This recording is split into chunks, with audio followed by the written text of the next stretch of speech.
सद्गुरु देव की जय। ओम श्री गुरुवे नमः। सबके हृदय में चैतन्य स्वरूप से विराजमान परमपिता परमेश्वर गुरुदेव को नमस्कार करते हुए उपस्थित सभी दिव्य आत्माओं को सप्रेम जय गुरुदेव। जय गुरुदेव।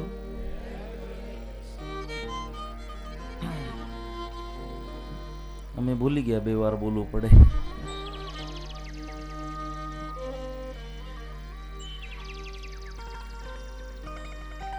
श्रद्धेय सामजी दादा, श्रद्धेय सोमदास जी महाराज और आप सभी को अभिवादन करते हुए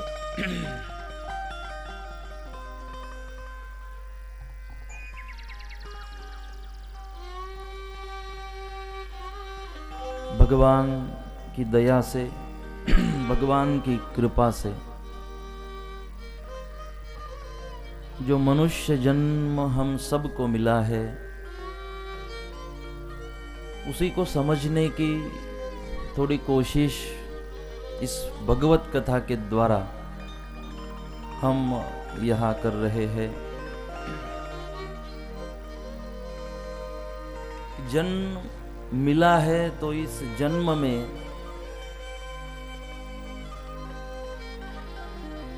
अपने समाज के लिए कुछ करे, अपने राष्ट्र के लिए, देश के लिए कुछ करे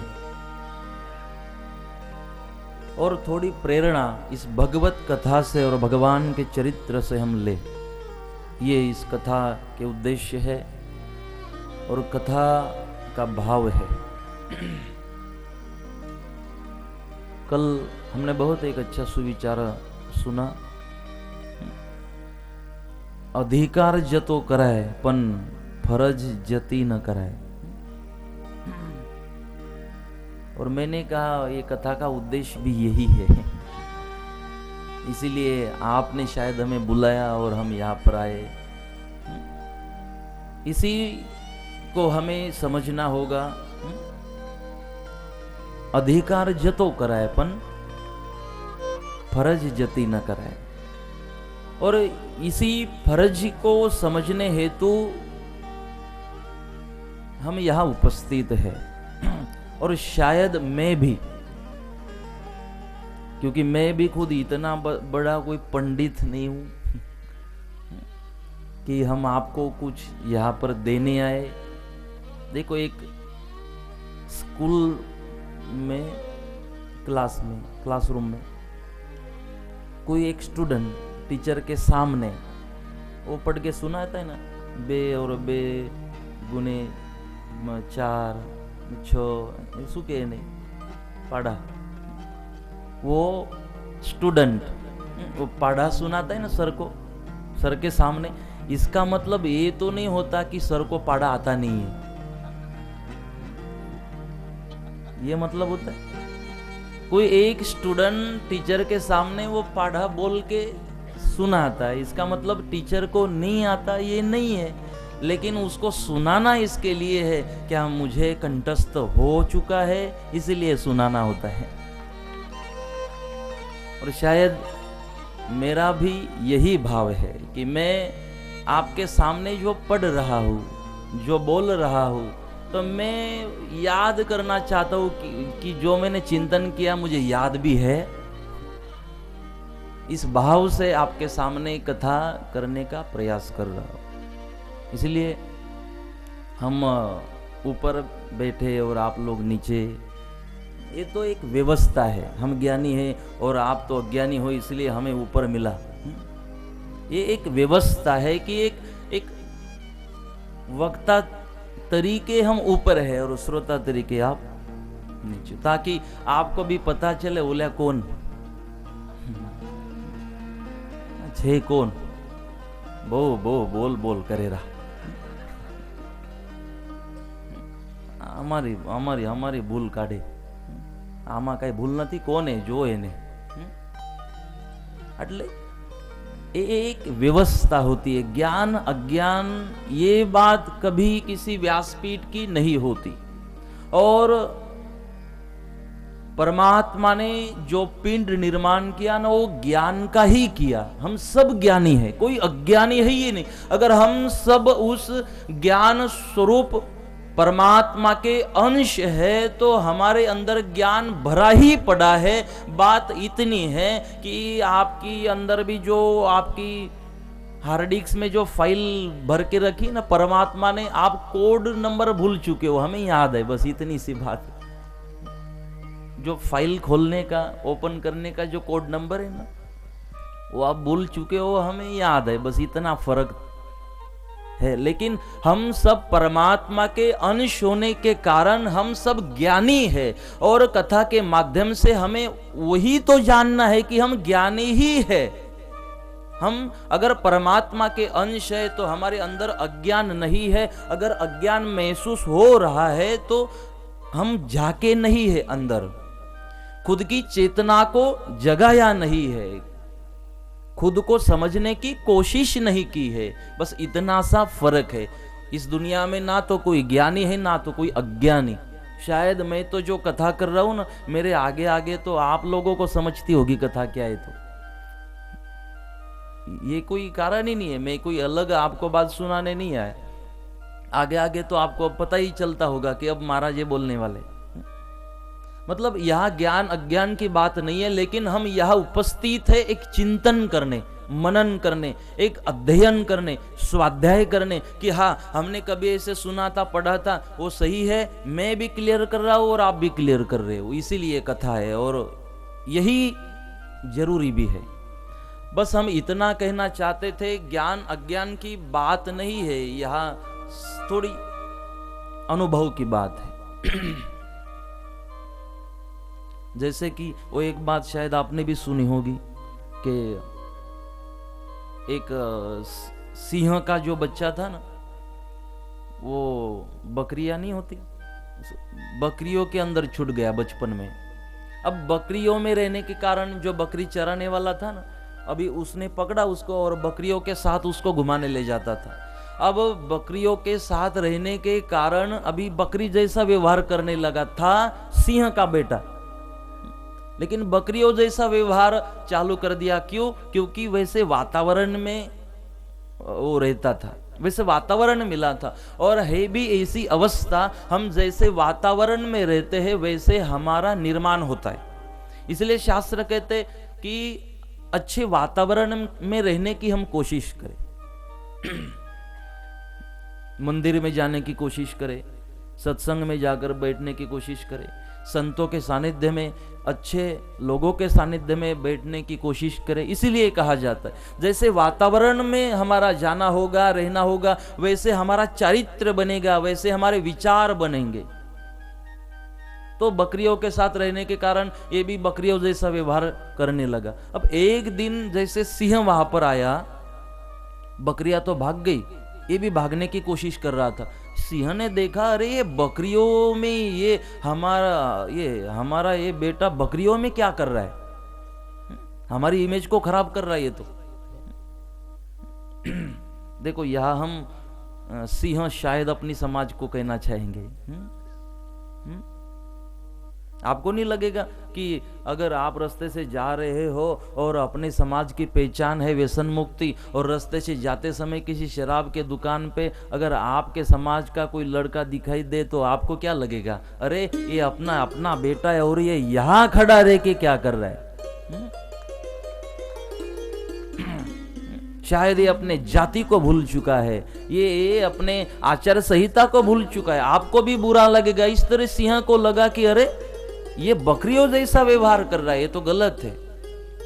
फिर भागते भागते उसको पकड़ा, उसको कहा बकरियों में तू क्या कर रहा है? फिर उसने कहा मुझे तो पता नहीं बकरियां कौन और सिंह कौन, ये आप क्या पूछ रहे हो, मुझे पता ही नहीं। बोले अरे तू जिन ये इसके साथ में रहता है ना, बकरियां है और तू अपने जाति को भूल चुका है। बोले जाति का तो मुझे पता ही नहीं, मेरी जात कौन सी है, क्योंकि बचपन से तो इन्हीं को देखते आए बकरियों को।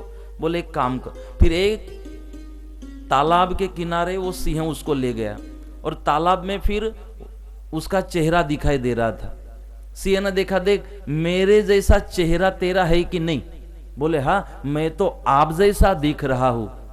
तो सिंह ने कहा, अरे तू सिंह का बेटा है, तू हमारी जाति का है और तू बकरी जैसा व्यवहार कर रहा है, तू अपनी जाति को भूल चुका है, खुद को भूल चुका है, अब तो खुद की पहचान हो गई। बोले हाँ, अब मेरे साथ चल और शेर जैसा जीवन जी, सिंह जैसा जीवन जीना सीख ले। और उस दिन से वो जो सिंह का बेटा था उसने फिर सिंह के बेटे जैसे जीवन को जीना चालू किया। क्यों? क्योंकि अब उसे पता चला था मैं कौन हूं। हमें कथा के माध्यम से, इन हमारी चर्चाओं के माध्यम से यही ढूंढना है, मैं कौन हूं। जैसे सिंह तालाब में ले गया था ना, देख मेरे जैसा दिखता है कि नहीं, प्रूफ है तो मेरी जाति का है। वैसे ये तालाब है सत्संग और कथा, इसमें हम आपको दिखाना चाहते हैं आप कौन हो, ताकि आपको पता चले आप किसके अंश हो, आपकी जिम्मेदारी, आपकी जवाबदारी कितनी बड़ी है, आप भूल चुके हो। इसीलिए किसी का द्वेष, किसी की निंदा, किसी की मत्सर कपट कर रहे हो और द्वेष कर रहे हो। इसीलिए जिस दिन पता चलेगा आप कौन है, ना तो आप कभी व्यसन करोगे, ना कभी किसी गलत रास्ते पर चलोगे। जिस दिन आपको पता चलेगा आप किसके अंश हो और आपकी जिम्मेदारी कितनी बड़ी है, जिस दिन आपको पता चलेगा। इसीलिए कथा के माध्यम से हमें ये चिंतन करना जरूरी है। भगवान तो थक चुके, ममय वांशो कि आप मेरे हो, आप मेरे हो। भगवान तो थक चुके, लेकिन हम समझने को तैयार नहीं है कि हम भगवान के हैं। और शायद जो समझ चुका इस बात को, वो कभी गलत रास्ते नहीं जाएगा, कभी पड़की नहीं खाएगा, कभी शराब नहीं पिएगा। जिसको पता चला कि मैं कौन हूं। परसों भी हमने कहा था, गधे को उसके धर्म का पता है। बड़द होता है ना, बड़द को पता है, कह देते उसको बड़द, लेकिन उसको उसके धर्म का पता है। गधे को उसके धर्म का पता है, लेकिन हम अपने धर्म को भूल चुके हैं, या याद भी है लेकिन उसको जीवन में उतारना नहीं चाहते अपने आग्रह के खातिर। और शास्त्र तो कहते हैं स्वधर्म निधनम श्रेय परधर्मो भयावह, कि आप स्वधर्मे निधनम श्रेय, आपको आपके धर्म का पालन करना ही होगा, तभी आपको श्रेय मिलेगा, आपका कल्याण होगा। पर धर्मो भयावह, अगर पर धर्म का आप पालन करोगे तो भयावह, उसका दंड आपको जरूर मिलेगा। पर धर्म का मतलब क्या है? अगर आप इंसान होके सिंह के धर्म का पालन कर रहे हो, कुत्ते के धर्म का पालन कर रहे हो, कौवे के धर्म का पालन कर रहे हो, तो भयावह। सिंह के धर्म का पालन मतलब क्या है? सिंह का धर्म है मांस खाना, और हमारा धर्म मांस खाना नहीं है। तो आपने अगर मांस खा लिया तो किसके धर्म का पालन हुआ? सिंह के धर्म का पालन हुआ। कौवे के धर्म का पालन अगर हमने किया, कौवे के धर्म का पालन मतलब किसको भी तकलीफ देते रहना, हमेशा किसी दूसरे को डंक मारते रहना, तकलीफ करते रहना, किसी के हाथ का छीनते रहना, ये कौवे का धर्म है। अगर हम भी वैसा करते तो पर धर्मो भयावह, कुत्ते के धर्म का अगर पालन करते तो हमारे लिए भयावह, हमारे लिए भयकारक है, उसका दंड परमात्मा हमें देगा।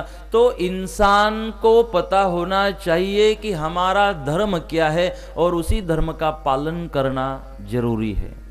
तो क्या है हमारा धर्म, उसी को समझने हेतु भगवत कथा काम करती है, संतों का चरित्र काम करता है, सत्संग काम करता है कि हम कौन है और क्या करना भी हमें है। तो इसीलिए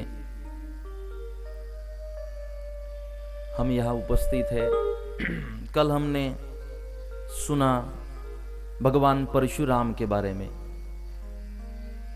परशुराम भगवान के स्वरूप को हमने देखा, उनकी चालाकी बुद्धिमत्ता हमने देखी कल। वेश तो वेश उन्होंने परिधान किया था, लेकिन एक हाथ में था धनुष और दूसरी हाथ में था परशु। इसका मतलब इस अवतार में परमात्मा हमें समझाना चाहते हैं कि ठीक है, साधना भी जरूरी है, भक्ति, नामस्मरण, सत्संग, ये सारी चीजें जरूरी है, लेकिन जब इस सृष्टि को, इस देश को, आपकी समाज को जब आपकी मदद की जरूरत होगी, या आपके समाज को, आपके देश को, आपके संस्कारों, आपके संस्कृति को माला का त्याग करते हुए हाथ में परशु लेना, हाथ में धनुष्य लेना आपने जरूरी है, तब आपका वही धर्म है और आपकी साधना वही है। नहीं तो एक बाजू आपके समाज को तोड़ने का काम हो रहा है, देश को तोड़ने का काम हो रहा है, आर्य वैदिक हिंदू सनातन संस्कृति को खोखला करने का काम हो रहा है, और आप हाथ पे हाथ धरे बैठे हो और नामस्मरण किए जा रहे हो। तो परशुराम भगवान कहते हैं इसी समय, ऐसे समय में नामस्मरण से और प्रार्थना से काम बनने वाला नहीं है, तब माला की जगह आपके हाथ परशु का होना जरूरी है।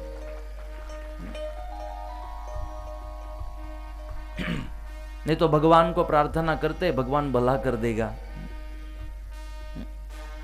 इसको मैं भी मानता हूं, लेकिन परशुराम भगवान की जब तक बात आती है, परशुराम भगवान इस तत्व को नहीं मानते। परशुराम भगवान, अभी इसका मतलब ये नहीं होता कि जब झगड़ा होगा तो हाथ में परशु ले लो और धनुष बांध ले लो, ये हम नहीं कह रहे, लेकिन हाथ में परशु लेना या हाथ में धनुष्य बाण को लेना, इसका मतलब है हमने खड़े हो जाना। और आज का सबसे बड़ा अस्त्र है संगठन, आज का सबसे बड़ा शस्त्र है, आयुध है संगठन। तो परशुराम भगवान कहते हैं जब ऐसा कुछ काम होगा तब आपने संगठित होना, कंधे से कंधा मिलाना और अपने समाज को बचाना, अपने राष्ट्र को, आर्य वैदिक हिंदू संस्कृति को बचाना जरूरी है। तब अगर आप आपके समाज को बचाने में आप सक्सेस हो जाते हो, देश को, संस्कृति, संस्कारों को बचाने में आप यशस्वी बन जाते हो, तो बस वही आपकी साधना है, वही आपका तप है। ये परशुराम भगवान हमें समझाना चाहते हैं। नहीं तो कितना उल्टा लगता है ना, भगवे कपड़े परिधान किए हुए, दाढ़ी जटा, इतना तपस्वी शरीर, और हाथ में क्या है तो परशु। कुछ तो भगवान कहना चाहते हैं, कुछ तो हमें निर्देश करना चाहते हैं। देखो, हम संघर्ष निर्माण नहीं करना चाहते। बात समझ में आ रही ना आपके? हम आपके हाथ में परशु पकड़वाना नहीं चाह रहे, AK-47 देना नहीं चाह रहे आपको।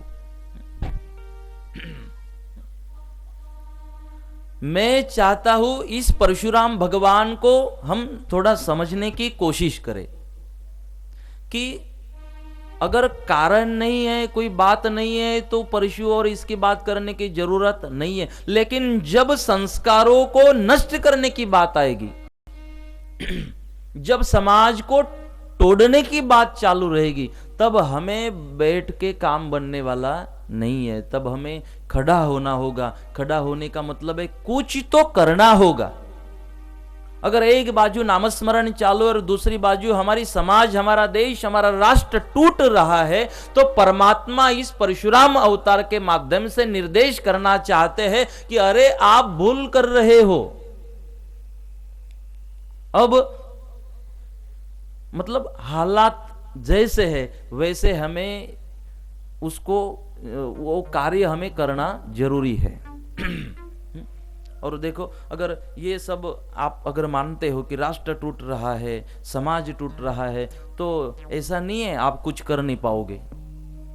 मैं तो मानता हूं यहां बैठे सब लोग जो भी मुझे सुन रहे हैं, अगर हम ठान ले कि हम कुछ कर सकते हैं तो जरूर कुछ ना कुछ होगा। और ये सारी जो भांजगड़ है ना, एक क्षण में मिट जाएगी अगर हमने नक्की किया तो। लेकिन मुझे लग रहा है अब तक हमने नक्की नहीं किया है कि इसको मिटाना है। अगर नक्की करते हैं, कुछ प्रयास करने की कोशिश करते तो जरूर ये मिटेगा। तो क्या कर सकते हो आप इसके लिए, राष्ट्र के लिए, देश के लिए, अपनी संस्कृति, आर्य वैदिक संस्कृति के लिए या समाज के लिए क्या कर सकते हो? बस थोड़ी ज्ञान की प्राप्ति करने की कोशिश करें, थोड़ा समझने की कोशिश करें, सकारात्मकता को धारण करने की कोशिश करें, सारी बातों को समझने की कोशिश करें। बस आप समझ जाते हो, ये सारी प्रॉब्लम मिट जाएगी।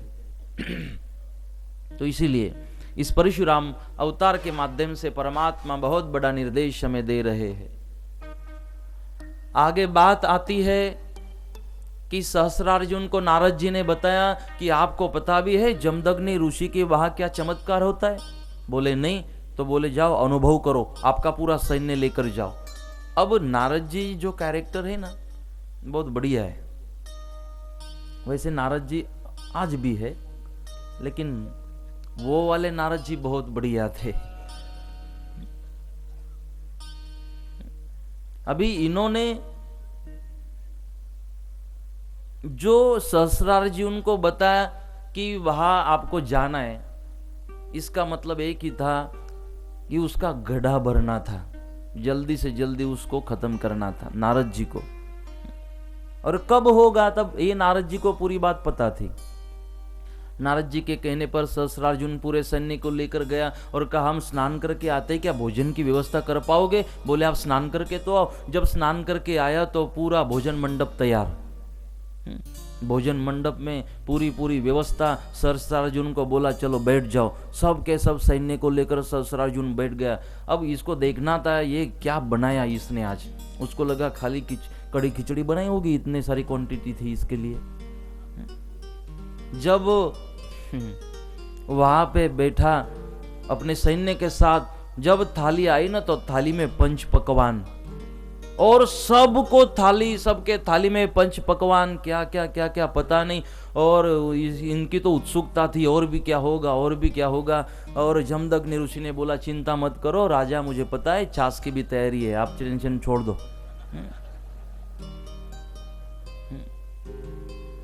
फुल डिश और छाछ के साथ। छाछ जरूरी है ना, भोजन कितना अच्छा बनाओ, छाछ नहीं होगी ना मजा नहीं आवी। भोजन में थोड़ी गड़बड़ी चल जाती, लेकिन छाछ में फिर हो जाती है एडजस्टमेंट।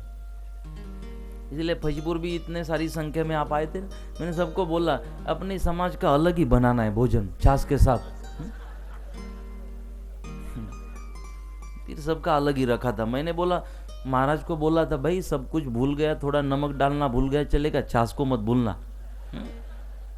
तो उसने भी छाछ पिलाई बराबर, और सब लोग खुश। जाते समय महाराज बहुत बढ़िया व्यवस्था थी।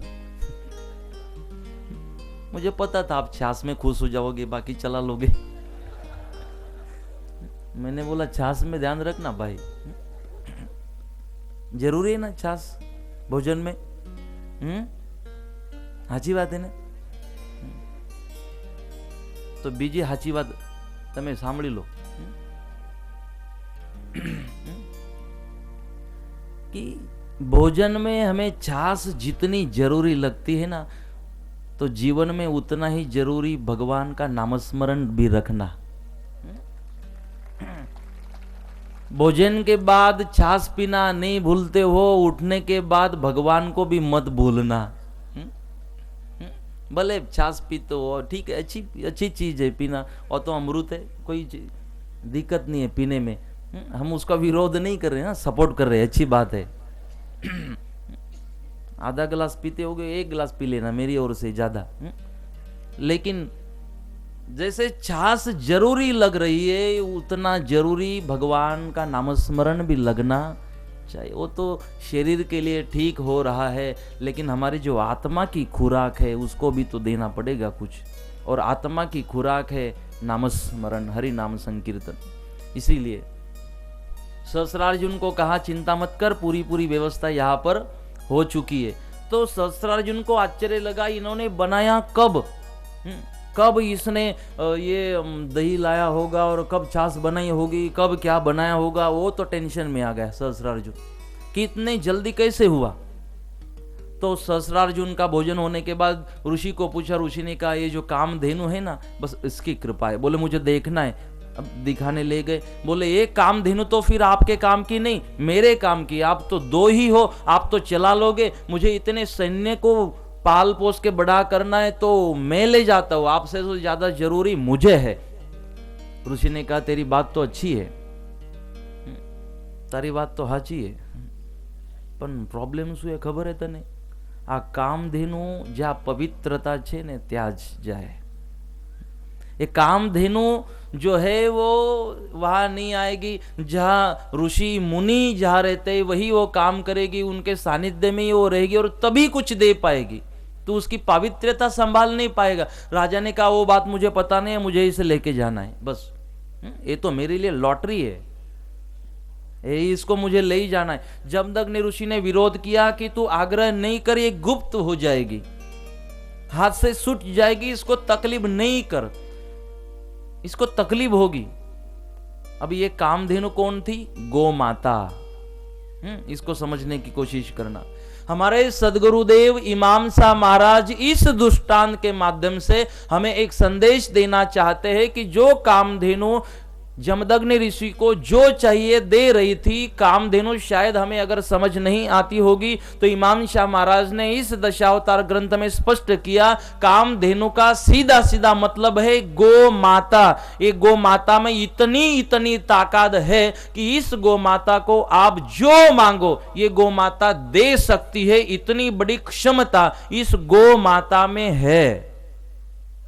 इतना इमाम साहब महाराज इस गो माता को मानते हैं। उन्होंने कामधेनु गो माता को कहा, इसलिए गो माता में इतनी ताकत, इसलिए तो हम उसको मां कहते हैं। इसलिए तो कृष्ण भगवान ने मां कहा इस गाय को। और इमाम साहब महाराज ने भी स्पष्ट किया कि गो माता जिसके घर में है या जिनके जीवन में गो माता की सेवा है, उनको कभी किसी चीज की कमी नहीं होती। जो चाहिए ये कामधेनु जो है गो माता वो देती रहती है।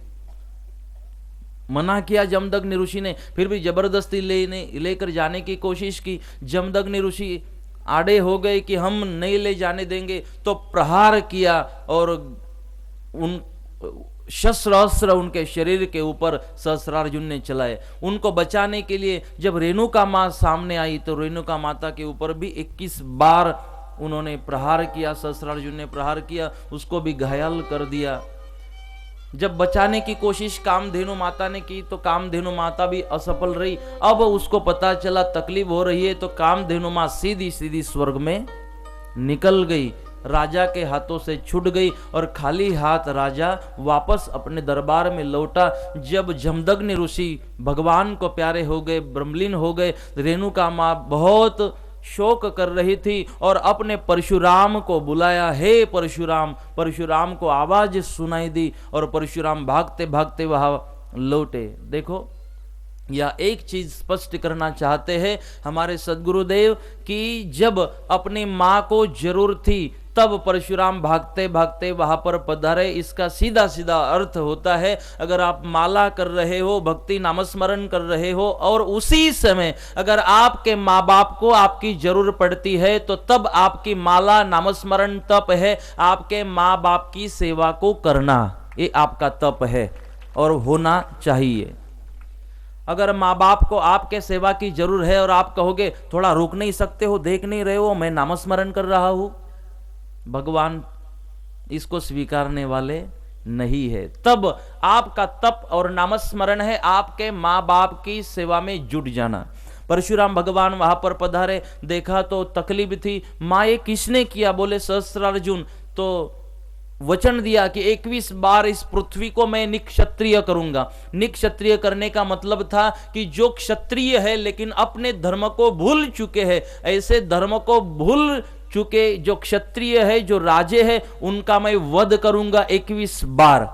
जो काम के हैं उनका नहीं। उन्होंने सीधी बात कही थी, जो अपने धर्म को भूल चुके हैं, संत महात्माओं को भूल चुके, जो गौ माता का वध करने तक तुले हैं, उसकी वध करना चाहते, गौ माता को मानते नहीं, संत महात्माओं को मानते नहीं है, ऐसे क्षत्रियों को 21 बार मैं उनको वध करूंगा, उनको मारूंगा, ऐसा वचन दिया। और सहस्रार्जुन के पास परशुराम भगवान पहुंचे। वहां पहुंचने के बाद सहस्रार्जुन के साथ बहुत बड़ा युद्ध हुआ। उसके एक एक एक एक हाथ को काट दिया, जिन हाथों से उसने दुष्टता की थी, और सहस्रार्जुन का वध वहां पर परशुराम भगवान के हाथों हुआ। तो इसी तरह परशुराम भगवान ने अधर्म का नाश वहां पर किया, अधर्म को वहां पर खत्म किया। परशुराम भगवान की जय जयकार वहां पर हुई, क्योंकि बहुत बड़े संकट से उन्होंने इस पृथ्वी को बचाया था। संत महात्माओं को, आर्य वैदिक संस्कृति को उन्होंने वहां पर बचाया था। तो इसी तरह हमारे सद्गुरुदेव कहते हैं परशुराम भगवान के अवतार से भी हमें बहुत कुछ सीखने यहाँ पर मिलता है। हम उस चरित्र के माध्यम से थोड़ा आत्मविश्वास को जागृत करने की कोशिश करेंगे, धर्म का रक्षण करने की, हमारे संस्कृति का रक्षण करने की पूरी कोशिश करेंगे। तो आइए अगले भक्त का चरित्र सुनने से पहले, जो बहुत बढ़िया चरित्र है कमलापति का, टुक में है लेकिन समझने जैसा है, भक्ति के प्रकार कितने हैं उसमें बताने की हमारी सद्गुरुदेव ने कोशिश की है। तब तक 2 मिनट के लिए रिफ्रेश।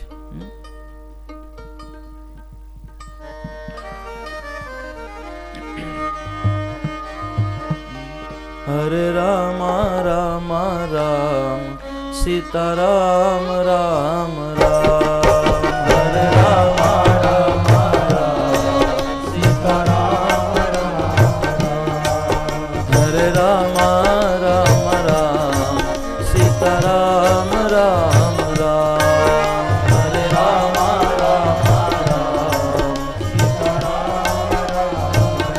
दोनों हाथों से ताली बजाएंगे भाव से, हरि बोल। फिर ठंडी भी जाएगी और ओली भी जाएगी, भाव से।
ताली की आवाज सुननी है, ताली की।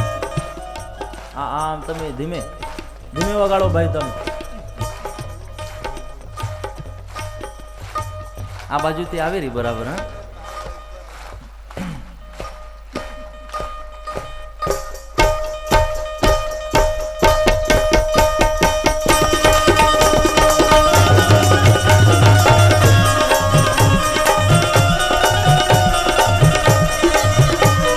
राम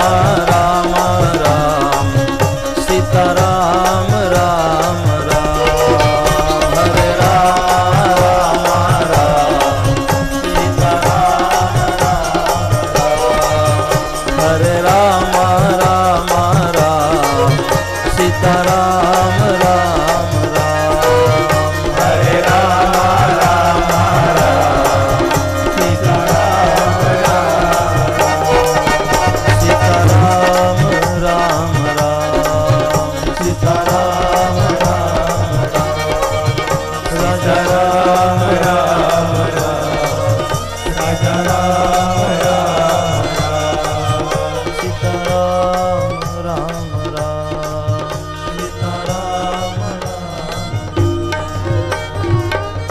सद्गुरु देव की जय। कमलापति ठीक है ना ठंडी,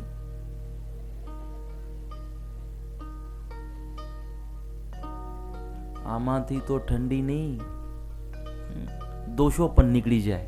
ઠંડીની વાત કરો તમે, આ બહુ બહુ મોટી ઔષધિ है.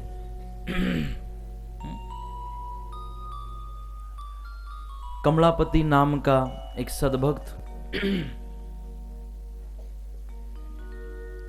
एक राजा, लेकिन उसको एक व्यसन था, और व्यसन था हर रोज जंगल में जाना और प्राणियों की हत्या करना, वध करना. संतों ने उसको बताया कि भाई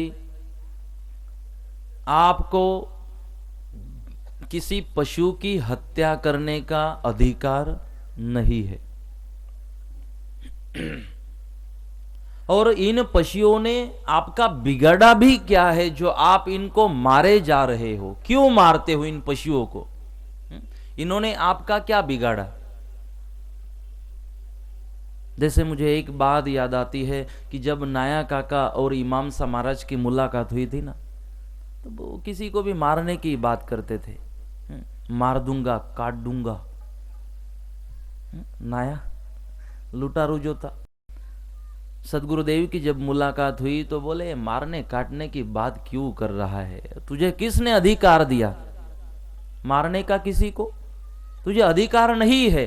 तो बोले बात समझ नहीं रही है. तो इमाम साहब महाराज तो ब्रह्मज्ञानी थे, जिनका जन्म होते ही उनके मुख से, जैसे मैंने कल बोला ना, प्रहलाद का जन्म हुआ और उन्होंने कहा था नारायण. हमारे सदगुरुदेव जब इस सृष्टि में अवतरित हुए, क्योंकि जन्म हमारा होता है, संत अवतरित होते हैं, इतना फर्क है. हम जन्मते हैं और महात्माएं अवतरित होते हैं. जब अवतरित हुए सदगुरु इमाम साहब महाराज, तो उनके मुख से शब्द बाहर निकले थे, अयम आत्मा ब्रह्म, अहम ब्रह्मास्मि, तत्वमसि, सर्वम खल्विदम ब्रह्म, प्रज्ञानम आनंदम ब्रह्म. 4 वेदों के, 4 युगों के, 4 वेदों के 4 वाक्यों को उन्होंने बोला था जब वो इस सृष्टि में अवतरित हुए थे. इमाम साहब महाराज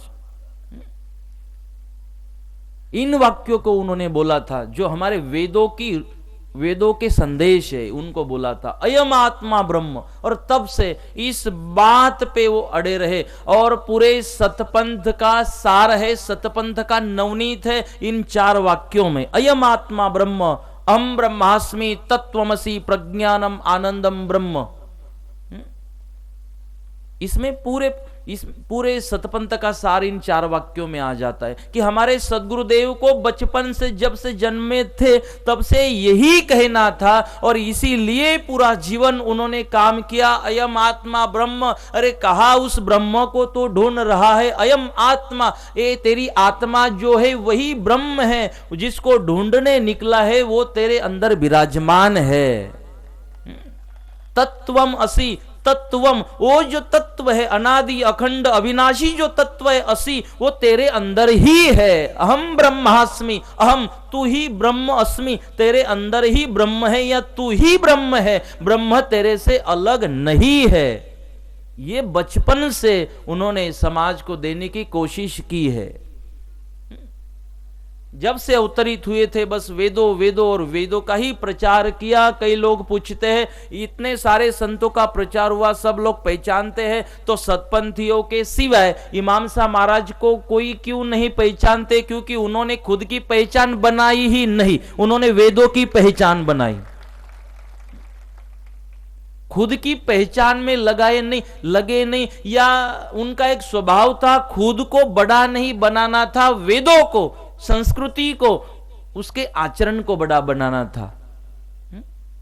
उनका एम वो था, उनका उद्देश्य वो था. अगर खुद की महिमा में लगते तो अपने भक्तों को कहते मेरी चरण पादुका ले जाना और मेरे मंदिरों का निर्माण करना, तो इमाम शाह जी के मंदिरों का निर्माण होता. लेकिन इमाम साहब महाराज ने उनके मंदिरों का निर्माण करने की बात नहीं की. तो बस हमारा जो स्वामी है, जो इस युग में, कलयुग में अवतरित होगा, बस उस परमात्मा की गादी की स्थापना करना और उसकी सेवा करते रहना, मेरे में मत अटकना। बस आपका परमेश्वर मेरा परमेश्वर वो है। कभी खुद को बड़ा करने की कोशिश ये सदगुरु ने नहीं की। और आज मेरे जैसे ईवान को अगर इनके ऊपर अगर भरोसा होगा, विश्वास होगा, तो उसका कारण बस यही है जो मैंने अब आपको बताया। क्योंकि हमने भी तो विचार किया होगा ना, जब हमारा पूरा जीवन इमाम शाह को देना था। तो एक लड़का शादी बनाता है तो लड़की की वो पूरा कैरेक्टर देखता है, लड़की लड़के का कैरेक्टर देखती है, क्योंकि उसके साथ पूरी जीवन उसको जीना है।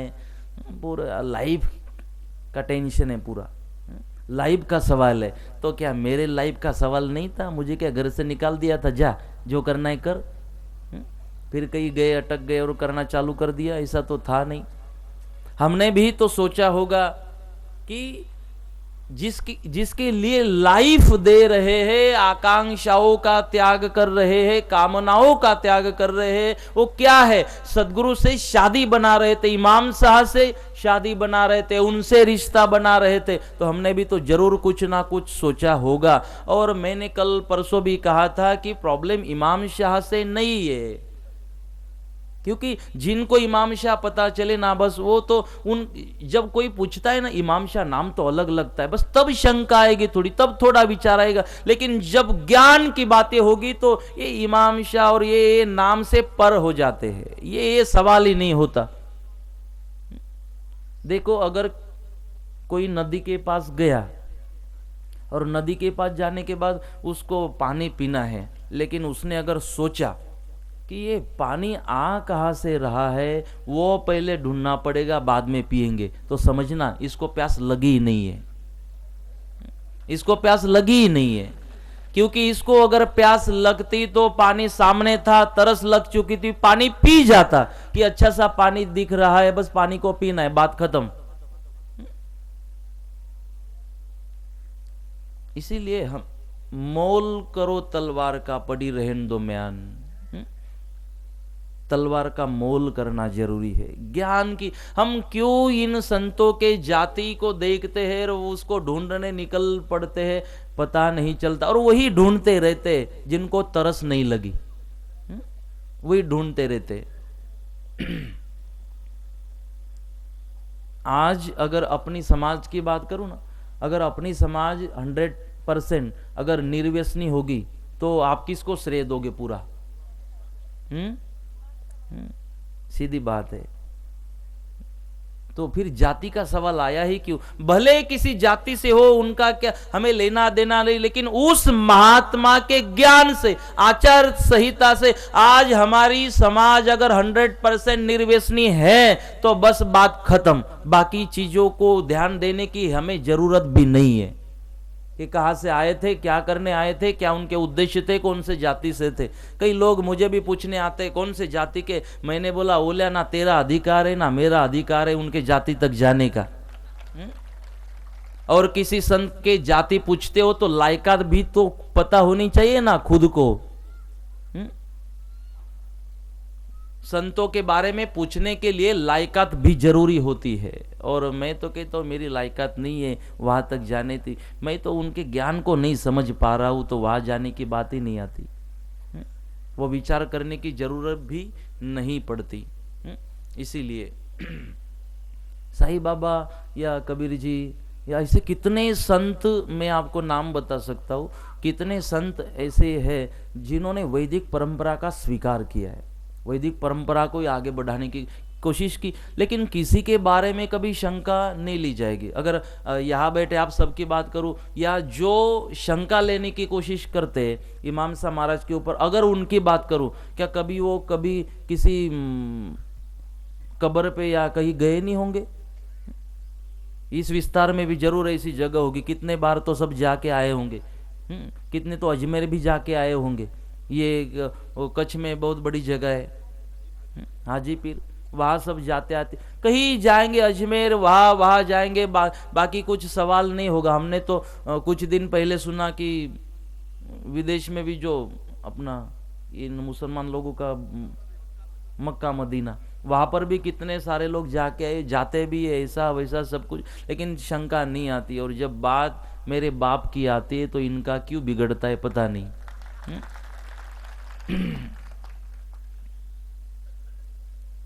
किसी दिन हमने एक गाड़ी पे पढ़ा था, रास्ते से जा रहे थे, गाड़ी पे पीछे लिखा था, मुझे याद रहा मतलब मैंने रखा याद, क्योंकि अच्छी बात है ना, याद रखनी चाहिए। उस पे लिखा था, आप भी लिखना, अच्छी लगी तो, मेरी चलती है तो तेरी क्यों जलती है।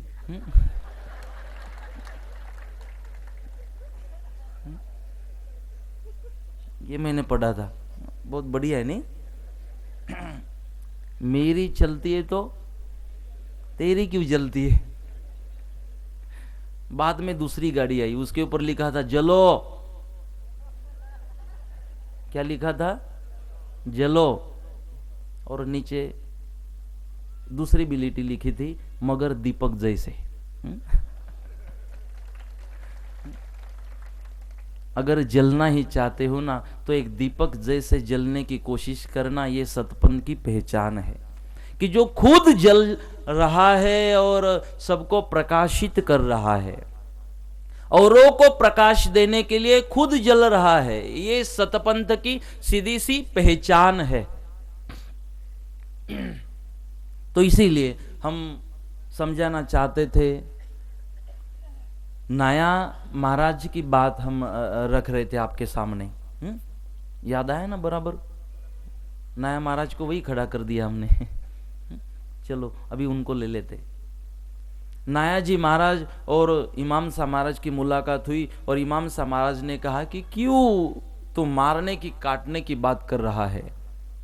इमाम साहब महाराज ने कहा, देख अज्ञान के कारण तू ये कर रहा है, क्योंकि जब इंसान काटने की तोड़ने की बात करेगा ना, जब इंसान अपने से दूसरों को अलग समझने की कोशिश करेगा, समाज को देश को तोड़ने की कोशिश करेगा, तो समझना ये अज्ञान के कारण हो रहा है। हे परमात्मा, अगर इनको ज्ञान होता तो ये तोड़ने की नहीं, ये जोड़ने की बात करते।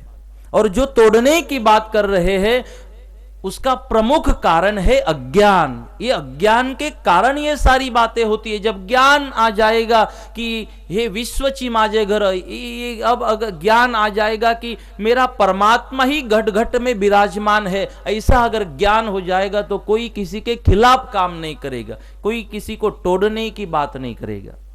इमाम साहब महाराज ने कहा यह ज्ञान के कारण है। देख तुझे एक मैं बात बताता हूं, सामने जो पेड़ है ना उसका एक पत्ता तोड़ के ला। भागते भागते गए और पत्ता तोड़ के लाया। बोले ठीक है नाया, अब तू पत्ता तोड़ के लाया ना, अब वापस जोड़ के आ। नाया ने बोला मजाक उड़ा रहे हो।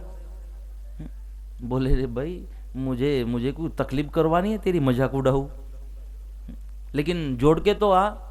नाया ने कहा कि वो टूटा, लेकिन अब जोड़ने वाला थोड़ी है, मैं जोड़ नहीं पाऊंगा। तो इमाम साहब महाराज ने कहा कि हे नाया, यही तो मैं समझा रहा हूं, अगर तू वापस उस डाली पे उसका पत्ता जोड़ नहीं पा रहा है, उतनी तेरी ताकत नहीं है, तो तुझे तोड़ने का भी कोई अधिकार नहीं है। अगर मेरे सदगुरुदेव के एक एक बात को आपके सामने रखूं ना तो 7 दिन तो उसको चाहिए। यूं ही हमने इमाम साहब महाराज को गले का तावीज नहीं बनाया, कुछ तो कारण जरूर होगा, कुछ तो आदर्श उनके जरूर होंगे। तो इस कमलापति को भी समझाने की कोशिश संतों ने की कि तुझे इन पशुओं को मारने का कोई अधिकार नहीं है। मानता नहीं था, फिर हत्या करना चालू की तो फिर ऋषियों ने शाप दिया तेरी राजलक्ष्मी निकल जाएगी, और हुआ वैसे कि उसकी राजलक्ष्मी निकल गई। फिर संतों के पास आया, क्योंकि राजा से फिर अभी फकीर बन चुका, भिखारी बन गया, संतों के श्राप के कारण, हत्या के कारण, किसी को दुख देने के कारण। यह सदगुरु समझाना चाहते हैं, आप किसी के हत्या का कारण मत बनना। मतलब सीधी सीधी सी बात है, मांसाहार कभी मत करना। क्योंकि बकरे की मरे की खाल से लोहा भी भस्म हो जाता है। किसी की बकरे को काटा जाता है ना, तो बकरे की जो आह निकलती है इतनी इतनी वो गहरी होती है, इतनी गहरी तकलीफ वाली उसकी आह होती है कि लोहा भी भस्म हो जाएगा, इतनी उसको तकलीफ होती है। अगर लोहा भस्म हो जाता है तो याद करो, अगर आप कारण बनते हो काटने का तो आपका क्या होगा जीवन में। अगर सुख आपके घर आना भी चाहे तो बकरा कहेगा भगवान को, भगवान मेरी गर्दन को काटा है, खबरदार अगर इसको सुख मिलने दिया तो। पैसा होगा, संपत्ति होगी, सब कुछ होगा, लेकिन घर में शांति कभी आएगी नहीं अगर किसी के हत्या का कारण बनते हो। राजलक्ष्मी निकल गई, संतों के पास आए, मुझे माफ करो, वापस नहीं करूंगा। तो फिर कहा रेणुका माता आपकी कुल देवता है, वहां जाओ, उसको नमस्कार करो। रेणुका माता को माफी मांगी, रेणुका माता की कृपा हुई और रेणुका माता की कृपा से वापस उसको उसका राज्य मिला है। तो इसका मतलब यह स्पष्ट होता है, जब जब कुछ आपको तकलीफ होगी तब किसी अंधश्रद्धा की ओर जाने की आपको जरूरत नहीं है। सीधा सीधा अपने माँ के पास जाना, कुल देवता के पास जाना, जो भी दिक्कत होगी उसके सामने रख देना। कुल देवता की कृपा से आपकी सारी प्रॉब्लम मिट जाएगी। और आपको अगर प्रॉब्लम मिटानी है तो उतनी गहरी श्रद्धा का होना जरूरी है। नहीं मिटती है प्रॉब्लम तो समझना कहीं गड़बड़ी है कवरेज में, इसलिए कांटेक्ट नहीं हो रहा है। अंधश्रद्धा में जाने की किसी को जरूरत नहीं है।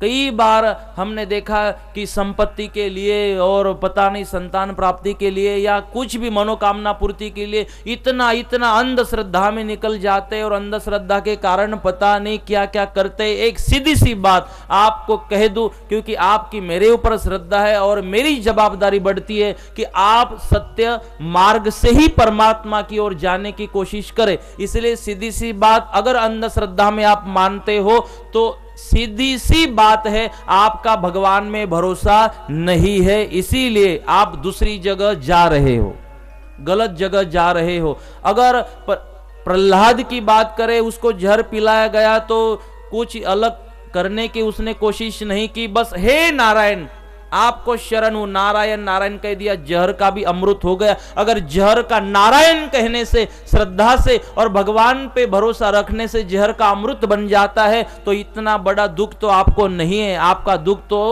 एक क्षण में मिट जाएगा अगर प्रहलाद जैसी श्रद्धा परमात्मा में रखते हो। और तभी आप अंधश्रद्धा की ओर जाओगे जब आपका भगवान पे भरोसा नहीं है या भगवान पे आपको शंका है, तभी आप अंधश्रद्धाओं में जाओगे। और मैं मानता हूं अंधश्रद्धाओं के माध्यम से कभी कोई चीज आपको मिलनी नहीं है, तकलीफ आपको जरूर होगी। इसीलिए परमात्मा भगवान के ऊपर जो आपका दृढ़ विश्वास है वही आपको सक्सेस बनाएगा, वही आपकी मनोकामनाओं को पूरी करेगा। और आपको चाहिए ना वो परमात्मा कभी देगा नहीं, आपको जो चाहिए वो परमात्मा कभी देगा नहीं। आपके लिए जो अच्छा है वो परमात्मा आपको देगा, क्योंकि आपकी भलाई किस में है ये परमात्मा को पता है। खबर पड़ी? आपको जो चाहिए वो परमात्मा देगा नहीं, आपकी भलाई किस में है वो परमात्मा आपको जरूर देगा। तो कमलापति की राजलक्ष्मी वापस आ गई, वापस राजा बन गए और फिर अब व्यसन मुक्त हो चुका था, इसलिए फिर संतों का आगमन भी हुआ। जैसे संत घर में पधारे, उनका स्वागत किया। नारद जी उनके घर आए थे और कहा अब मुझे भक्ति करनी है। तो नारद जी ने कहा चल भक्ति करनी अच्छी बात है। संत घर आए थे ना तो संसार की बातें नहीं की, संत घर आए तो कहा मुझे भक्ति करनी है, भक्ति के मार्ग बताओ। इसीलिए जब संत अपने घर आएंगे ना, कम से कम बोलना और ज्यादा से ज्यादा सुनना, कम से कम बोलना और ज्यादा से ज्यादा सुनना संतों को, और ज्यादा से ज्यादा कोशिश करना बस आध्यात्मिक बातें उनके साथ करने की। संत घर पे आए, बोले भक्ति करनी है, तो नारद जी ने कहा देख भक्ति 3 प्रकार की होती है। तामसी, राजसी और सात्विक, 3 प्रकार की भक्ति होती है। बोले तामसी भक्ति कैसे होती है? बोले तामसी जो खुद का लाभ और दूसरों को हानि पहुंचाती है, वो भक्ति। कई लोग जाते हैं ना, भगवान भले मेरा भला नहीं कर, पर उसका बुरा जरूर करना। वो बात शायद आपने सुनी होगी ना, कि एक बार भगवान प्रसन्न होते पड़ोसी को डबल मिलेगा। बोले भगवान तो ये तो नहीं चाहिए, बोले भाई यही होगा, तो उसने मांगना ही छोड़ दिया। लेकिन उसका बुरा करना था ना, भगवान को एक दिन कहा भगवान मेरी एक टांग तोड़ दे, उसकी 2 टूट गई। भगवान मेरी एक आंख फोड़ दे, उसकी 2 आंख निकल गई। अभी इसकी एक टांग टूटी, उसकी 2, इसकी एक आंख फूटी, उसकी 2, लेकिन नुकसान तो इसका भी हुआ ना। उसको तो ना नफा हुआ ना उसका नुकसान हुआ, लेकिन तू तो तेरा नुकसान कर रहा है। तो इस भक्ति को कहते हैं तामसी भक्ति, जो औरों के नुकसान के लिए करते हैं। वो नहीं होती वो लेमन में कुछ विधि करके फिर किसी के घर में फेंक देना अमावस्या के दिन, वो नहीं बनाते, यहाँ नहीं करते। हमारे महाराष्ट्र में तो बहुत है भाई।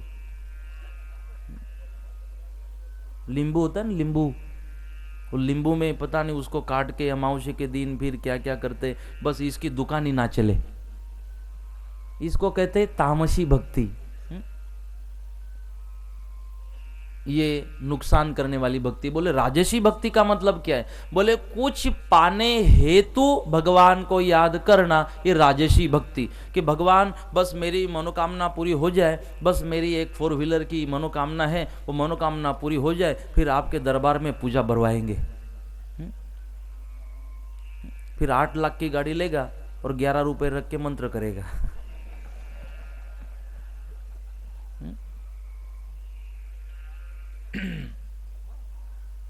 यह है राजसी भक्ति। कुछ पाने के लिए कुछ करना, भक्ति करना, यह है राजसी भक्ति। नारद जी ने कहा तीसरी भक्ति बहुत जरूरी है, सात्विक भक्ति। तो सात्विक भक्ति के बारे में बोला कि यह कैसे की जाती है? बोले जिससे आत्म कल्याण हो और लोगों का, दुनिया का भी कल्याण हो, ऐसी जो भक्ति की जाती है वो है सात्विक भक्ति। देखो अब मैं खुद जो कर रहा हूं ना, वो सात्विक भक्ति आती है। कि मैं भगवान का चरित्र आपको सुना रहा हूं, मुझे भी मजा आ रही है, मेरा भी कल्याण हो रहा है और आपका भी कल्याण हो रहा है। मुझे भी मजा आ रही है और आपको भी मजा आ रही है। इसको कहते हैं सात्विक भक्ति। किसी के काम आना, यह है सात्विक भक्ति। अपने व्यवहार से किसी को मदद मिलना, अपने व्यवहार से सबको खुश करने की कोशिश करना, यह है सात्विक भक्ति। हे राजन, इस भक्ति को करने की कोशिश करना। और राजा को कहा देख तुझे एक अलग सी भक्ति बताता हूं।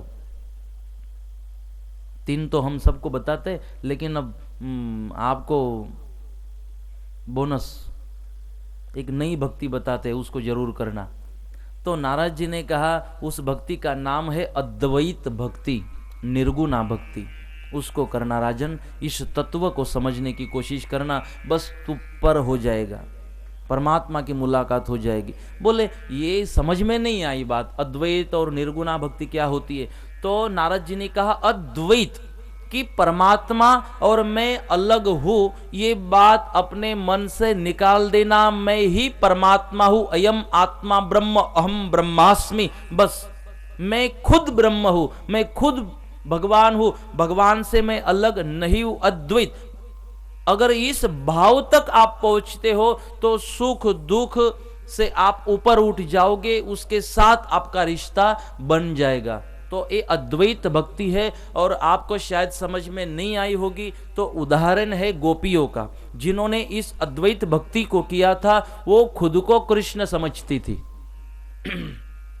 गोपियां खुद को कृष्ण समझती थी कि हम कृष्ण हैं, हम कृष्ण हैं। इसका मतलब है वो खुद को कृष्ण समझती थी। इसका मतलब अद्वैत भक्ति ये गोपियां कर रही थी कि कृष्ण हमसे अलग ही नहीं है, हम कृष्ण ही है।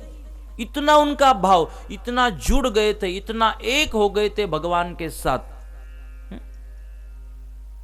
हमारे सद्गुरुदेव भी कहते आपको इसी तरह एक होना है। कैसे कि हम नमक डालते हैं ना जल में, कैसे वो नमक एक क्षण में घुल जाता है, पानी में मिक्स हो जाता है, एक हो जाता है। बस इसी तरह आप भी परमात्मा में एक हो जाना, यह है अद्वैत भक्ति। बस मैं बोल रहा हूं ना तो मैं परमात्मा के लिए बोल रहा हूं, मैं जो सुन रहा हूं मेरी परमात्मा की आवाज सुन रहा हूं, मैं जो करना चाहता हूं बस मेरे परमात्मा के लिए, मैं जी रहा हूं तो मेरे परमात्मा के लिए, मैं कुछ भोजन भी ले रहा हूं तो परमात्मा के लिए।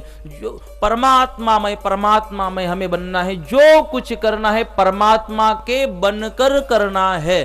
बस आज मेरे से अच्छा काम हुआ ना, वो तो मेरे परमात्मा ने मुझसे करवाया, मेरी क्या ताकत थी, मुझे क्या पता था, लेकिन मेरे परमात्मा ने करवाया। बस इतना एक हो जाना, इसको कहते हैं अद्वैत भक्ति, निर्गुणा भक्ति। तो राजन को कहा बस इस दुख करो, इस भक्ति को आपने करते रहना। बोले फिर भक्तों का लक्षण क्या होता है? दो प्रश्न थे इसके, पहले तो भक्ति की व्याख्या और दूसरा प्रश्न था भक्त का लक्षण क्या होता है, क्योंकि मुझे भक्त बनना है। अभी डॉक्टर बनना है तो मेडिकल कॉलेज में एंट्री जरूरी है ना, तो मुझे भक्त बनना है तो भक्तों के लक्षण भी क्या होते हैं?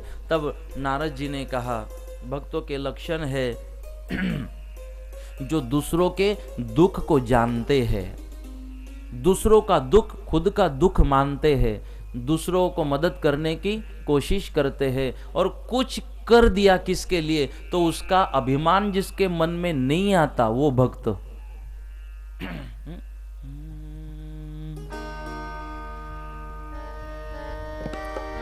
वैष्णव जन तो तेने कहिए जे पीड़ पराई जाने रे, वैष्णव जन तो तेने कहिए रे जे पीड़ पराई जाने रे, पर दुखे उपकार करे कोई मन अभिमान न आने रे,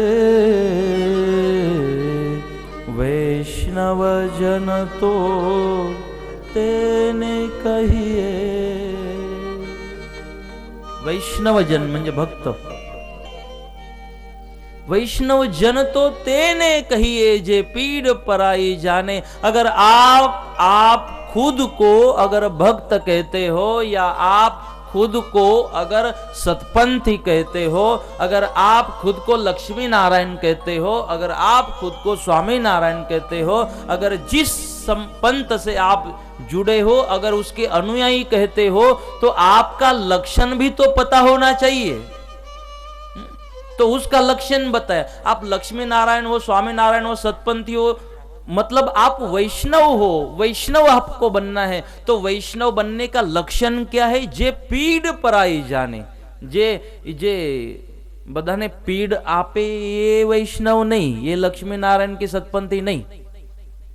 जे पीड़ पराई जाने, जो औरों की पीड़ जानते हैं, दुख जानते हैं, और उस दुख को दूर करने की कोशिश करते हैं, और दुख दूर कर पाए तो उसका अभिमान भी मन में नहीं लाते, वो है वैष्णव, वो है सतपंथी, वो है लक्ष्मी नारायण, वो है स्वामी नारायण।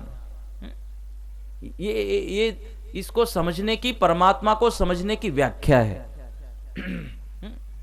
जे पीड़ पराई जाने, जो औरों के दुख को जानते हैं वो भक्त है, उनको परमात्मा की कृपा उनके ऊपर होती है। तो इसी तरह हमने इस कमलापति के चरित्र को यहाँ पर सुना। सारे भक्तों का परमात्मा का चरित्र इतना गहरा है ना, बहुत मन होता है उसको और भी स्पष्ट करते जाए, आगे जाने ही नहीं देते ये सारी बातें, लेकिन इसलिए मैंने घड़ियाल के सामने ही रखा है, फिर भागना पड़ता है, और क्लियर नहीं कर पाऊँ तो दोपहर में भोजन नहीं जाता है, ये प्रॉब्लम है। इसलिए फिर क्लियर करना भी जरूरी है। और मेरी कोशिश है, कल भी हमने सारे युवाओं को बताया, मैंने बोला इसमें अगर कुछ आपको कुछ बातें चरित्र की रह गई भक्तों की या भगवान की, वो आपके घर में ग्रंथ है नहीं है तो ले आना, उसमें पढ़ लेना। लेकिन मैं थोड़ी मेरी ढंग से इस चरित्र को आपके सामने रखने की कोशिश कर रहा हूँ। जब जरूर होती ना उसको स्पष्ट करते, और जब भगवान की बात आते तो 2 सेकंड में भगवान को 5 मिनट का बना देते, क्योंकि आपको पता है भगवान कैसे अवतरित हुए और क्या पूरी उसकी हिस्ट्री आपको पता है, चरित्र आपको पता है। लेकिन वो कहाँ टच करता है आपके जीवन में परमात्मा का चरित्र, क्यों हम इसको सुनना चाहते, वो मैं स्पष्ट करने की यहाँ पर कोशिश कर रहा हूँ। इसीलिए चरित्र में जब जब अच्छी बातें आती है हम वहाँ रुकते हैं, उनको बाजू में थोड़ा खड़ा रहने की विनती करते और थोड़ा अलग बात करके फिर उनको वापस ले लेते कथा में। और बेचारे वो भी खड़े हो जाते हैं हमारे लिए कि चलो आपको जो बातें करनी करो, हम यहाँ खड़े हैं, कहाँ जाना है हमें, वापस बुला लेना। तो इसीलिए मेरी कोशिश है चरित्रों को खाली सुनाने के नहीं, समझने की कोशिश। तो कमलापति के चरित्र को यहाँ हमने सुना।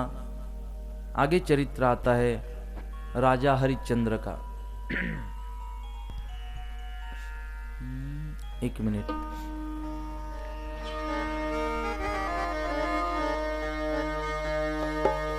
राजा राम राम राम सीता राम राम राम, राजा राम राम राम सीता राम राम राम, राजा राम राम राम सीता राम राम राम,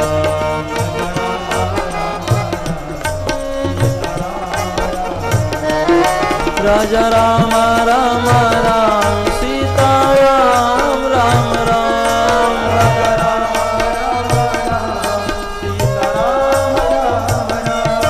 राजा राम राम राम सीता राम राम राम, राजा राम राम सीता राम,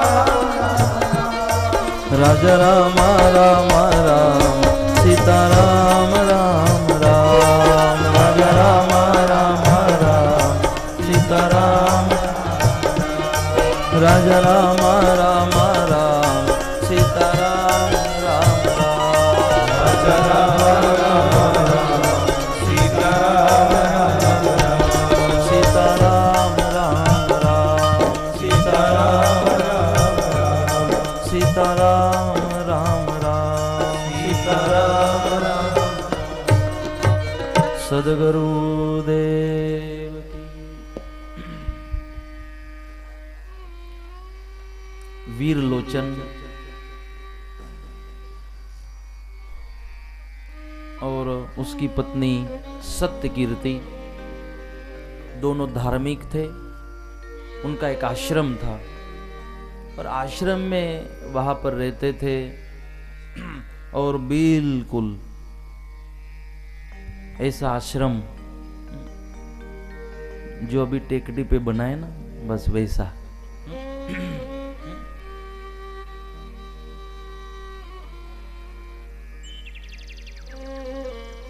कल तो मुझे लगा सब मुझे मिलने आ रहे, बाद में बताया महाराज आपको तो वहां देख रहे दिन भर, ये झोपड़ी देखने आ रहे। मुझे गलत फहमी हो गई थी कल। आपको क्या देखना है, दिन भर तो आपको ही देख रहे हैं। बस वैसा ही एक आश्रम था। और आश्रम किसको कहते हैं? आप अगर ऐसी बंगले में रहते हो ना, वो भी आश्रम है जब उसमें कुछ भगवान की आराधना होती रहेगी। आश्रम की परिभाषा ये नहीं है जो हमने बना के रखी है। और दूसरा मेरे कहने का भाव है, जहां रहते हो उसको बस अपना हाउस ही नहीं, घर ही नहीं, उसको आश्रम बनाने की जरूर कोशिश करना। जहां संस्कार दिए जाते हैं, जहां संस्कृति का रक्षण होता है, आचार संहिता का पालन होता है, हमेशा घटपाट कलश की पूजा जहां पर होती रहती है, संतों का आगमन जहां पर होता रहता है, सत्संग चलता रहता है, अच्छी अच्छी बातें जहां पर होती रहती है, वो प्रत्येक घर आश्रम है। हमारे घर को हमने घर एक मंदिर, कहीं सुना है अपने नाम ने? हमारे घर को हमने मंदिर बनाना है, आश्रम बनाना है। विरलोचन का आश्रम था और हमेशा वहां पर वशिष्ठ जी आते थे और वशिष्ठ जी कलश महापूजा वहां पर करते थे। चांदी का घटपाट लेकर राम जी के लिए आसन की व्यवस्था भी वहां पर रखते थे, राम जी का आसन। वशिष्ठ आकर हमेशा वहां पर कलश पूजा करते थे, साधना करते थे और कलश पूजा के माध्यम से समझाना चाहते थे परमात्मा की साधना को, भक्ति को। इनको अब व्यसन हो चुका था पूजा का, पूजा का व्यसन हो चुका था। अच्छी चीजों का व्यसन जरूरी होता है। व्यसन हो चुका था, हमेशा आते थे। अब इनके घर एक लड़की भी थी, तारामती। इसका नाम पहले तो ताडामती था और बाद में तारामती हुआ। अब ये ताडामती नाम क्यों था, दोपहर में हम सुनना चाहेंगे और जरूर हम सुनाना भी चाहेंगे, क्योंकि सुनने जैसी बात है। हमेशा पूजा होती थी। तारामती धीरे धीरे बड़ी हुई और एक दिन फूल तोड़ने के लिए बाग में गई थी। वहां राजा हरिश्चंद्र जो थे उनकी मुलाकात हो गई, उनको पसंद आ गई और तारामती को पूछा। तारामती ने जवाब नहीं दिया, भागती भागती घर पे आ गई। फिर वीरलोचन को पूछा, आपकी बेटी से मुझे शादी बनानी है। बोले क्यों, आप तो राजा हो, हम तो गरीब है। राजा ने कहा ये श्रीमंत और गरीब की बात नहीं है, ये तो कैरेक्टर की बात है। आपकी बेटी हमें पसंद आई, क्यों? क्योंकि वो जो शर्माई और उसका जो स्वभाव था, उसका मैंने जब पूछा, उसके साथ बात की और तब उसने मेरे साथ जो व्यवहार किया, जो मुझे सम्मान दिया, जो मेरा आदर किया, बस वहां से हम प्रभावित हो गए और नक्की किया बस इसके साथ शादी बनानी है। तो वीरलोचन की ने भी तैयारी की, दोनों की वहां पर शादी हुई। जब तारामती घर जा रही थी, अपने पिता के पास गई, गुरु वशिष्ठ जी के पास गई और कहा कि यहाँ तो मुझे पूजा में आने का लाभ होता था, लेकिन अब ससुराल में जाऊंगी, फिर वहाँ तो पूजा का लाभ मुझे नहीं होगा। तो मेरी एक मनोकामना पूरी करे कि हमेशा मुझे पूजा का लाभ होता रहे। देखो ये सतपंथनी डिक्री हती ने शू मांग्यू।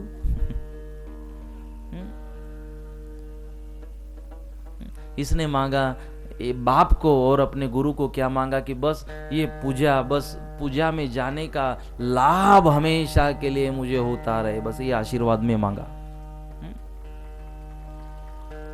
टीवी, फ्रिज, गाड़ी नहीं मांगी। वैसे हम भी नहीं मांगते। वशिष्ठ जी ने कहा चल ठीक है। फिर एक मंत्र उसको दिया और कहा इस मंत्र को आप बोलना, एक हंसला नाम का घोड़ा प्रकट होगा, उसके ऊपर बैठ के आप आना और वापस निकल जाना, आपकी मनोकामना पूरी होगी। उस दिन से फिर जब वो ससुराल में गई, मध्य रात्रि में फिर नीचे आकर घोड़े को स्मरण करती थी, बैठकर फिर पूजा करने के लिए जाती थी, वापस आ जाती थी। अब कुछ दासियों ने देखा, राजा को बताया। राजा ने तो पहले तो माना नहीं, बाद में राजा ने कहा मुझे अनुभव करना पड़ेगा। उसी रात्रि में सोने का नाटक किया और जैसे रानी को लगा राजा अब सो चुके हैं, बस वहाँ से निकली। राजा वहाँ उसका पीछा करते करते उठे, देखा तो ये नीचे गई, कुछ मंत्र बोला, घोड़े के ऊपर बैठी और जा रही है। राजा भी उसका पीछा करते करते मंदिर तक पहुँचे। जैसे मंदिर पहुँची, अपनी चप्पल बाहर निकाली, अंदर गई, दरवाजा बंद कर दिया। राजा ने कहा ये तो चमत्कार, ये तो जादूगारनी लगती है। जैसे मंत्र बोला, घोड़ा आ गया, वहाँ पे पहुंची। बात क्या है, जैसे अंदर निकल चुकी थी तारामती और एक हॉल वहाँ पर दरवाजे में था, तो हॉल से अंदर देखा तो वहाँ पर जो कुछ राजा ने देखा, उसके मन में भ्रम आ चुका था। और मन में अगर भ्रम आता है, समझ में अगर खोट आती है, भ्रम आता है, तो हमारी नजर से हमें वही दिखाई देता है हमेशा। मतलब दुनिया बुरी नहीं होती, अपनी सोच और अपनी नजर बुरी होती है। अगर कुछ इस दुनिया में आपको गलत दिखाई देता होगा तो एक बात जरूर याद रखना, दुनिया में कुछ गलत नहीं है, आपकी नजर गलत देख रही है। युधिष्ठिर को क्यों नहीं दुर्जन दिखाई देता? क्योंकि उसकी नजर में कोई दुर्जन है ही नहीं। क्योंकि उसका हृदय पवित्र है, निर्दोष है। और दुर्योधन ने तो पता नहीं कितनी कितनी बड़ी कागज लिख दी, इतने दुर्जन है हस्तिनापुर में, उसको दुर्जन मिले और युधिष्ठिर को सज्जन नहीं मिले। क्यों? नजर की प्रॉब्लम। इसीलिए दुनिया बुरी नहीं होती। अब इसकी नजर में खोट आ चुकी थी, और नजर में खोट आने का कारण था वो दासिया। उसने कहा था ये जादूगरनी है, कुछ गड़बड़ कर रही है। देखा तो अंदर सब गलत उसको दिखाई दिया कि वो घोड़ा भी गायब हो गया, घोड़े को काटा, ये किया वो किया, फलाना किया। वो